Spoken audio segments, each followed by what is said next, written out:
নিজে ইফতার করো আর অন্যকে করো অংশীদার, উভয়ে পাবে সওয়াব হাজার হাজার। নিজে ইফতার করো আর অন্যকে করো অংশীদার, উভয়ে পাবে সওয়াব হাজার হাজার।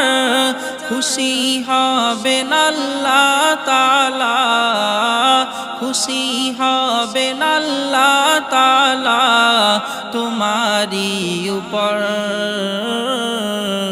সারাদিন রোজার শেষে করো গো ইফতার।